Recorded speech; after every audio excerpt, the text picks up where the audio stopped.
Hey, what's going on, guys? In today's video, I'm going to be reviewing Sons of the Forest. And before I say anything else, I would like to note that this game is still in its beta version, so there's still a lot to come. I'm just reviewing it as it is so far. The game definitely has its ups and downs. But before I go into any of the negatives, I'm going to brush over all of the fantastic parts of this game. Sledding.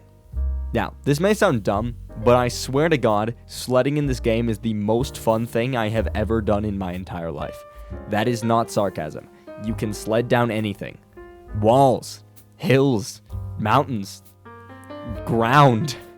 There's absolutely no limit to it, and it's fantastic. I really, really hope they don't change it. It's broken in the best way. Another one of my favorite aspects were the guns. They had a whole new level of reality, and when I first played, they were crazily realistic. In the way that the shotgun literally killed anything in one shot.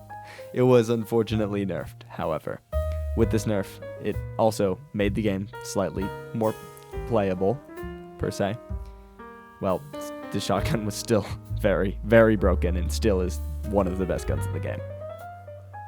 I love the idea of the 3D printer, although I wish there were slightly more options of items you could craft.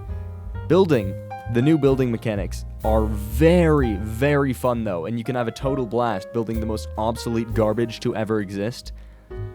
There are a lot less options of what you can build, but the game is still in beta, so there's a good chance they'll just add more in the future.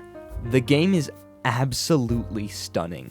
Not a single thing is out of place, and the graphics are just incredible.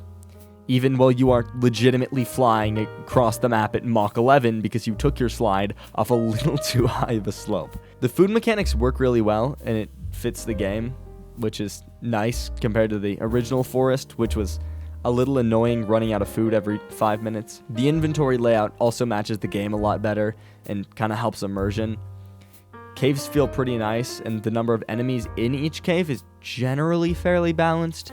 I could ramble on for a couple of hours about all of the good features of this game, but just to spare some time, I'm going to run over a couple of the negatives. To me, the thing that annoyed me most out of everything was whenever you hit an object that they had not yet put a custom sound in for.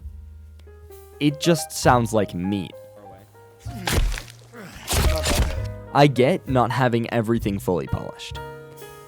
But why would you make the default sound meat? I don't want to be running, hit a golf cart, and hear a flesh sound. It's weird. Another thing I noticed is that, well, typically, caves and enemies are balanced. Sometimes, in bigger areas or rooms, they feel kind of out of place. There's just so much room that they kind of feel awkward by themselves in the middle of like a gymnasium. The caves also feel a little bit boring and short compared to the Forest, at least, where they'd have huge and expansive caves with tons of different things in them. As well as the fact in this game there are dud caves that just don't have anything in them and are horrendously annoying. The GPS, to me, sort of takes the fun out of the game, as you don't really have to search anymore, and you kind of just walk to the dots, or slide down the hills in my case. But generally, I think the cave systems could be improved.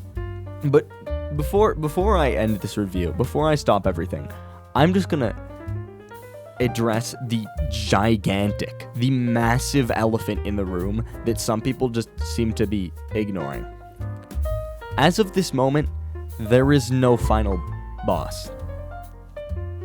It's a really, really cool ending, don't get me wrong. I'm not gonna spoil it for anyone that hasn't played the game yet, but I feel like there was just something missing. And a large part of that, to me at least, was that there was no end boss fight. There's no like final dude to fight. There's no dude to test your new weapons you just got on. And there are some people, like there are these little demon fellas, but I don't know. It just feels kind of abrupt and out of the blue and not that like smooth, if that makes sense at all. Now, after all of these negatives, would I still recommend this game? Oh my god, Yes. For a game in beta, this is damn near one of my favorite games I've ever played. It's not very long story-wise, but you don't need to do the story when you're just casually surviving. It's still just as fun and has a ton to offer as the original Forest. The 4 hours I have played was damn near speedrunning just because I was trying to get a video out as soon as possible after this update. Overall, I had a fantastic time playing the game, and I strongly recommend you guys get it. It's truly an experience like no other, and if you liked the original Forest, you will love this game. 8 out of 10. Best beta game I've played in a very, very long time.